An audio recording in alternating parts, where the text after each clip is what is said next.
अस्सलाम वालेकुम guys and कैसे हैं आप सब लोग। मेरा नाम है जेली और मेरी मामा पाकिस्तानी ड्रामों की इतनी कोई बड़ी क्रेजी वाली फ़ैन है ना कि मैं आपको क्या बताऊं। और क्योंकि मैं भी उनके साथ ही बैठा हुआ होता हूं तो मैं भी सारे ड्रामे देख रहा होता हूं। आज की वीडियो में हम लोग बात करेंगे बिरयानी की एपिसोड नंबर 14, 15 और 16 के बारे में। चलो भाई। एपिसोड के ओपनिंग सीन में हम देखते हैं कि निसा गुलबानो के घर पे मौजूद है और उनकी जो नानी अम्मा है उनसे बहुत ही अच्छी डिस्कशन चल रही है उनकी बालों के हवाले से और जोड़ों के दर्द के हवाले से। बस इसी किस्म की बातें करती हैं पुरानी ज़माने की औरतें, तो आपको तो पता ही होगा। बात तो सही है।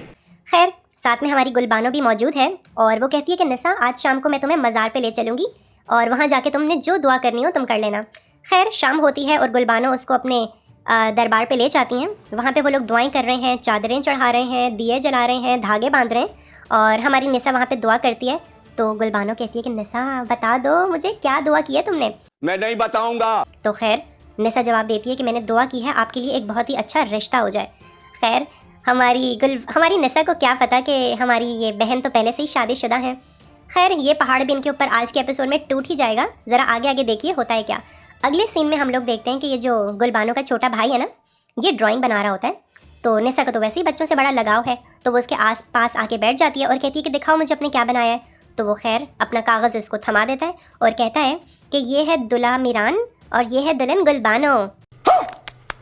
ये देख के हमारी निसा के हाथ पांव फूलना शुरू हो जाते हैं और वो लड़का उसको असल तस्वीर भी दिखा देता है। कहता है ये देखें।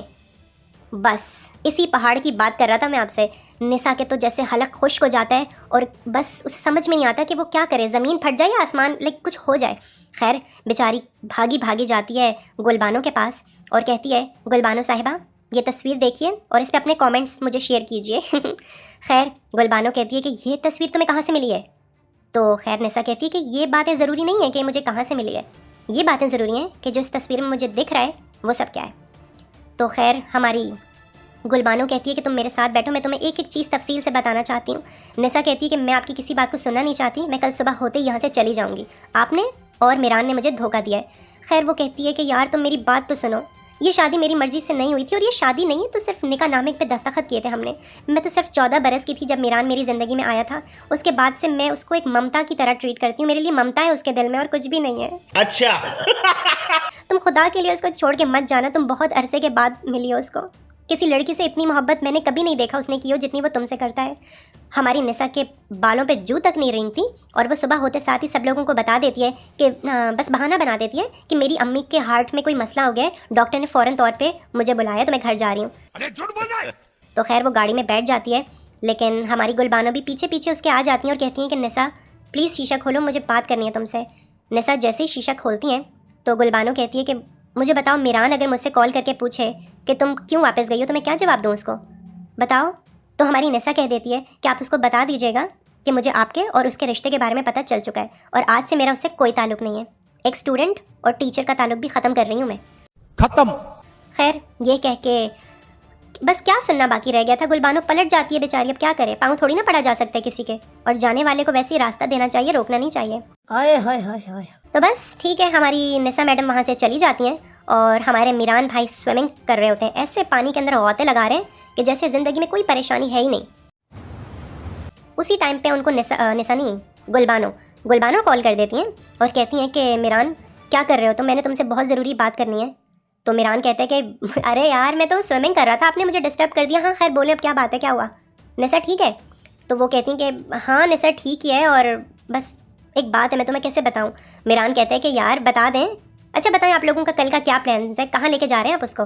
फिर हमारी गुलबानो असल धमाका करती हैं और कहती हैं कि उसको तुम्हारे और मेरे रिश्ते के बारे में पता चल गया है और वो सुबह सुबह अपना सामान लपेट के यहाँ से चली गई है वापस। ये सुन के हमारे मीरान भाई के पैरों के नीचे से ज़मीन निकल जाती है और वो कहता है कि मैंने आपसे पहले ही कहा था कि मुझे उसको सब कुछ सच सच बताने दें, आपने मुझे क्यों मना किया। अब मैं उसे क्या जवाब दूंगा, क्या कैसे मिलूंगा मैं उससे, वो तो मेरी किसी बात का यकीन ही नहीं करेगी। खैर बेचारा बहुत परेशान हो जाता है, लेकिन फिर भी अगले दिन हिम्मत करके और अपने चेहरे पे एक स्माइल लेके निसा के घर पहुंच जाता है। उसको उम्मीद है कि निसा उसकी बात सुन लेगी और उसके दादा जान तो बहुत ही माकूल इंसान है, हर बात का बहुत तज्जिया करते हैं, तस्करा करते हैं, सोच विचार से काम लेते हैं। अबे जल्दी बोल। तो वो तो इसकी बात को समझेंगे। तो खैर हमारी निसा की अम्मा कहती हैं कि मीरान बेटा बैठो ना, खड़े क्यों हो। और बताओ, आप लोगों के दरमियान कोई लड़ाई हुई है? निसा कल से आई है, बुझी बुझी सी है। तो खैर मीरान कहता है कि आंटी आप मेरी अच्छा रुके, मैं बैठता हूँ। मीरान जैसे ही वहाँ पर बैठता है, निसा गुस्से के आलम में वहाँ से उठ के अपने कमरे में चली जाती है और ना दरवाज़ा बंद कर लेती है। बेचारी फुसक फुसक के रोना शुरू कर दे देती है कि क्या हो रहा है मेरे साथ। एक ही लड़के से मोहब्बत की थी और वो भी ऐसा निकला धोखेबाज, पहले से शादीशुदा।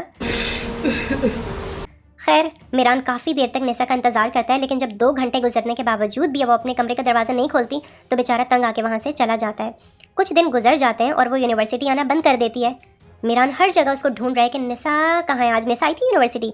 हर किसी से बस यही पूछ रहा है कि निसा के बारे में कुछ पता है आप लोगों को। खैर एक डिपार्टमेंट में एंटर होता है और उस डिपार्टमेंट में जाके लोगों से पूछता है कि निसा को देखा है किसी ने यहाँ पे? नहीं। निसा। सब लोग अपना लेक्चर ले रहे होते हैं और सब लोगों का ध्यान इस लड़के के ऊपर चला जाता है कि भाई ये कौन से डिपार्टमेंट का लड़का है और अपनी लड़की को और अपनी गर्लफ्रेंड को यहाँ पे क्यों ढूंढ रहा है। वहाँ पे जो प्रोफेसर साहब लेक्चर दे रहे होते हैं ना, वो भी कहते हैं कि मोहतरम आपने बैठना है तो बैठिए, वरना जाइए यहाँ से। पूरी क्लास का निज़ाम दरम बरम करके रख दिया आपने।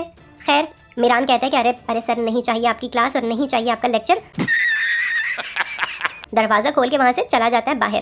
खैर लाइब्रेरी के बाहर टेबल टेनिस का रैकेट, नहीं टेबल टेनिस नहीं, क्या था, हाँ बैडमिंटन का कोर्ट बना हुआ होता है। वहाँ बैठ के अपने आंसू बहा रहा होता है कि आखिरकार हमारी निसा उसको देख लेती है। और निसा कहती है हाँ बोलो क्या बात है, पूरी यूनिवर्सिटी में शोर मचा हुआ है कि तुम ढूंढ रहे हो मुझे।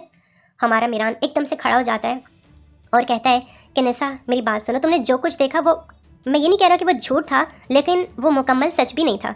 निसा कहती है कि मीरान चाहे जो कुछ भी था, तुमने मुझे कंप्लीट सच पहले क्यों नहीं बताया? मुझे कहीं और से पता चला तुम्हारे रिश्ते के बारे में। तुम मुझसे मोहब्बत के दावे करते थे जबकि तुम पहले से ही किसी और के निकाह में हो। चीटिंग करता है तू। और अब तुम चले जाओ यहाँ से। मैं चाहती हूँ कि तुम इस यूनिवर्सिटी से चले जाओ। मैं बार बार तुम्हें देखकर अजियत में नहीं रह सकती। मैंने जो कुछ हासिल किया ना अब तक, अपनी मेहनत पर हासिल किया। तुम्हारी तरह सोने का चमचा लेकर पैदा नहीं हुई थी मैं। खुदा के लिए मेरी रास्ते में मत आओ। मैं यूनिवर्सिटी में पढ़ने आई थी, ये तो लेटेस्ट न्यूज़ है। ना कि तुम्हारा सर दर्द लेने के लिए। हमारा मीरान उसको फिर से एक्सप्लेनेशन देने की कोशिश करता है, लेकिन फिर बेचारा हिम्मत हार के वहाँ से चला जाता है। और इसी के साथ क्लोज हो जाता है बिरयानी का ये एपिसोड। गाइस अगर आप लोगों को वीडियो अच्छी लगी है तो मेरी वीडियो को लाइक कर दें, मेरे चैनल को सब्सक्राइब कर दें और मुझे कमेंट सेक्शन में बताएं कि किस ड्रामे की रिव्यू मैं करूं। और प्लीज़ इन दोनों के लिए दुआ करें कि दोनों की दोस्ती हो जाए। मैं आपसे अगली वीडियो में मिलूंगा। खुदा हाफिज़।